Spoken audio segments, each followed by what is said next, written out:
Više od 2000 malih i srednjih preduzeća, zadruga i klastera koristilo je standardizovanu uslugu mentoringa Razvojne agencije Srbije. Zabeleženo je povećanje poslovne dobiti za 15% u odnosu na prethodnu godinu. Gošća jutarnjeg programa je Ana Žegarac, direktor sektora za međunarodnu saradnju Razvojne agencije Srbije. Dobro vam jutro i dobrodošli. Dobro jutro. Šta podrazumeva sve mentoring usluga? Mentoring podrazumeva 25 sati ili 50 sati za postojeće preduzeća, usluge stručnih lica koji su sertifikovana kao mentori, koji provode najveći broj tih sati zapravo u samim preduzećima, rade zajedno sa vlasnikom ili donosiocem odluka dijagnostikovanja stanja, zatim plan intervencije i određuju šta će se u tom vremenskom periodu zapravo unaprediti u radu i u poslovanju.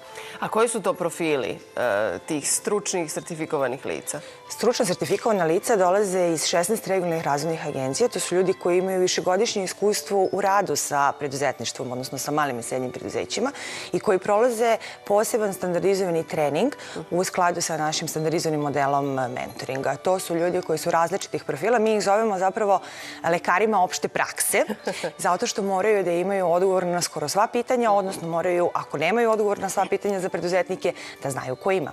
A kakva su to obično pitanja? Šta muči preduzetnike kada počnu biznis u malim i srednjim preduzećima, kada treba da se izbore za svoj prostor na tržištu, pa pretpostavljam i požele da se nađu nekako u tokovima velikih lanaca prodajnih? Različite su to stvari.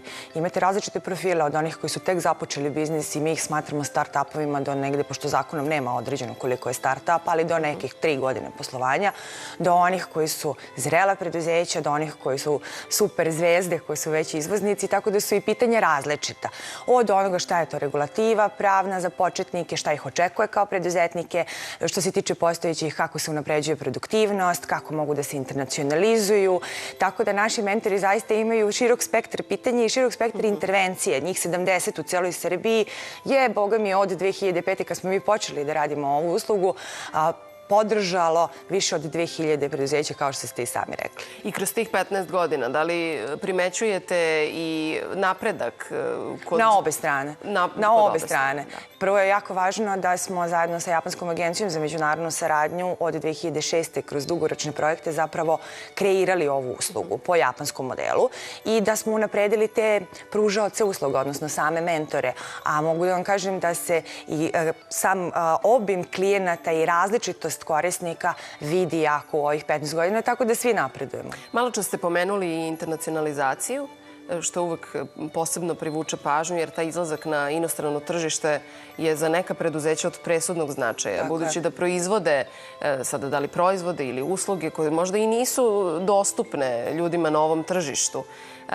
Naprimer, organski proizvodi jako dobro prolaze na stranim tržištima, čak i ako imaju nešto jaču cenu, što i moraju zbog procesa proizvodnje. Da li im u tom smislu pomažete? Da li im nekako trasirate put ili im dajete samo savete kako da dođu nekako do stranog tržišta? Da li postoje već usvojeni modeli? Informacija je najvažnija, a adekvatan proizvod za odgovarajuće tržište. Složit ćete se da neki proizvodi ne mogu proći na svim tržištima isto. Vrlo je važno da im pružimo podršku u onome šta su neophodni uslovi za proizvode za strana tržišta, koji su to sertifikati, koji su to znakovi prepoznavanja, koji su to uslovi vezani za sam kvalitet, pomenuli ste organsku sirovinu. Tako da je to izuzetno važno. Pomažemo ih kao Razvojna agencija Srbije, pomažemo u izlasku na internacionalna tržišta kroz odlazak na međunarodne sajmove i izlaganje. Razvoj novih proizvoda, razvoj pakovanja, razvoj brenda. To su izuzetno važne stvari za pozicioniranje srpskog proizvoda na inostranom tržištu. Iako kažemo da je zabeleženo u protekloj godini, odnosno u odnosu na prošlu godinu 15% povećanje poslovne dobiti, šta to znači? U čemu su najviše napredovali pa je takav rezultat? Sve zavisi. Rekla sam, pošto su takve intervencije mentora različite, imamo razvoj novih proizvoda, unapređenje produktivnosti, uvođenje kajzena, to je izuzetno važno, zato što je kajzen japanski sistem i razmišljanja i poslovanja, gde vi sa vrlo malo ulaganja, uređivanjem prostora i svojih proizvodnih procesa zapravo nemerivo povećavate produktivnost. Zatim marketing, prodaja. Dakle, od slučaja do slučaja. Tako je. Korišćenje bespovratnih sredstava koje daje Razvojna agencija Srbije, korišćenje povoljnih kredita i kreditnih linija koje daje, recimo, Ministarstvo privrede, povezivanje sa stranim partnerima. To su sve intervencije koje izuzetno doprinose kroz kontinuiranu podršku, jer mentoring nije, razlikuje se od konsaltinga. To je kontinuirana podrška, ponavljam, gde mentor mora da bude u samom preduzeću. A malo pre sam htjela da vam pomenem kad ste pričali kakve su to pitanja i izazovi preduzetnika. Znate, mi uvek kažemo prvo veliko je i poštovanje, zato što preduzetništvo čini zapravo kor naše ekonomije. Svi preduzetnici su prvo generatori svoje poslovne ideje, zatim svog žrtvovanja 24/7, generatori svog profita.